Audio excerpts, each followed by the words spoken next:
नमस्कार। आज मंत्रिपरिषद में 34 एजेंडा पर निर्णय हुए। 34 एजेंडों पर एक सबसे महत्वपूर्ण एजेंडों में मंत्रिपरिषद ने मधुबनी, बीरपुर, मुंगेर, वाल्मीकि नगर, भागलपुर, सहरसा हवाई अड्डों का प्री फिजिबिलिटी करने का निर्णय लिया है। और यह pre feasibility airport authority of India limited करेगी और इसके लिए 2,43,17,676 रुपये अग्रिम निकासी की अनुमति दी गई। मधुबनी, बीरपुर, मुंगेर, वाल्मीकि नगर, भागलपुर एवं सहरसा हवाई अड्डों का प्री फिजिबिलिटी, इसके अंतर्गत कितने पैसेंजर्स होंगे, किस प्रकार के एयरक्राफ्ट होंगे, कितनी लंबाई है और कितना बढ़ाना है, बेसिक फिजिबिलिटी इन सभी एयरपोर्ट्स का किया जाएगा, स्टडी किया जाएगा, ताकि इन एयरपोर्ट्स पर जहाँ तक संभव हो कमर्शियल उड़ानें जो साइज पर है उस संबंध में स्टडी की। दूसरा है बिहार बायोफ्यूल्स उत्पादन प्रोत्साहन संशोधन नीति 2025। आपको जानकारी होगा कि बिहार बायोफ्यूल्स प्रोत्साहन नीति यह मंत्रिपरिषद ने पूर्व में स्वीकृत की थी। अब उसका संशोधन का प्रस्ताव है जिसमें डेट ऑफ एप्लीकेशन बढ़ा दिया गया है। अब डेट ऑफ एप्लीकेशन 21/3/2027 तक लिए जाएंगे और उसके बाद 31/3/2008 तक जो भी संस्था वित्तीय प्रोत्साहन की मंजूरी लाभन दे सकती है 31/3/2028। तो डेट्स का जो है टारगेट डेट्स है उसमें संशोधन किया गया है बायोफ्यूल्स की जो इथेनॉल बनाती है कंपनी। औद्योगिक प्रोत्साहन नीति 2011 के अंतर्गत आच्छादित 74 ऐसी इकाइयाँ जिन्हें सक्षम प्राधिकार का अनुमोदन प्राप्त नहीं है तो उक्त नीति के अनुरूप शेष अनुमान्य अवधि के लिए व्यय अनुदान का भुगतान करने की स्वीकृति दी। तो आपको जानकारी होगा जब 2011 की पॉलिसी खत्म हुई थी और 2016 की पॉलिसी शुरू हुई थी तो कुछ जो इंटरमीडिएट पीरियड में अस्वीकृत या स्वीकृति की प्रक्रिया में लंबित जो उद्योग थे उन्हें वित्तीय प्रोत्साहन नहीं मिला था। इसी के हालत में ऐसे 74 इकाइयाँ हैं जिनके संबंध में राज्य सरकार ने निर्णय लिया है। खेलो इंडिया का गेम्स बिहार में शुरू होने वाला है और आपको जानकारी होगा कि 4 मई को से आरंभ है।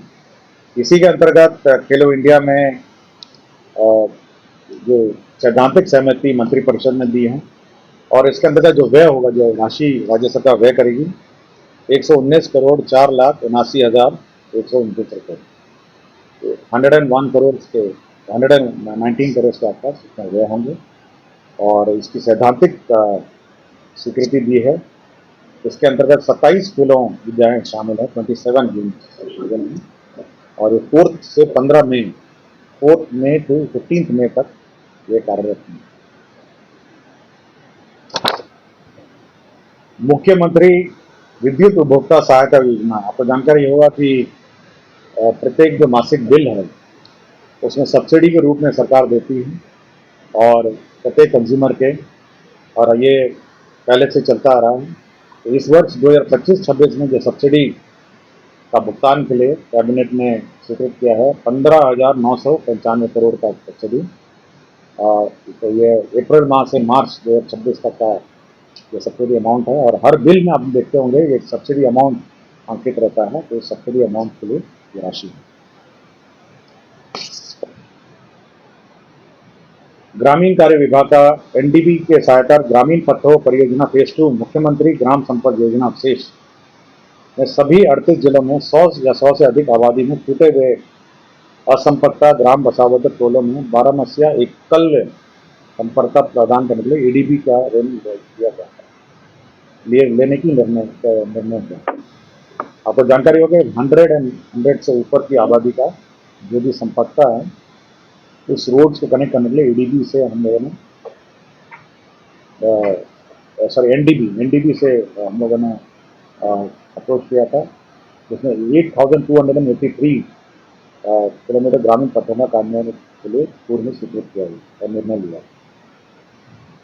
अब ये जो बचे हुए अतिरिक्त जो है 2,652 प्लस 14,000 किलोमीटर के जब ग्रामीण पथ हैं इनका जो कार्य है मेंटेनेंस और कंस्ट्रक्शन में वो राज्य योजना सबके जमीन इंस्टेड ऑफ न्यू डेवलपमेंट का एनडीबी से हम लोग अप्रोच किए थे। एनडीबी ने आंशिक स्वीकृति दी है और जो बाकी बचा है 2652 किलोमीटर के अतिरिक्त लगभग 14,000 किलोमीटर अब एनडीबी द्वारा जो नहीं स्वीकृत हुआ है यह अब राज्य सरकार स्वीकृत कर इसका कार्यान्वयन करेगी।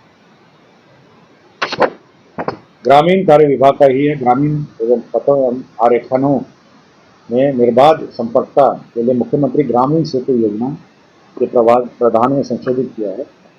इसमें 100 से अधिक मीटर की लंबाई का निर्माण पुल निर्माण निगम के द्वारा कराए जाने पर विभाग द्वारा ओवरहेड चार्जेज में एकरूपता नहीं थी। ये ओवरहेड चार्ज में एकरूपता करने का निर्णय लिया।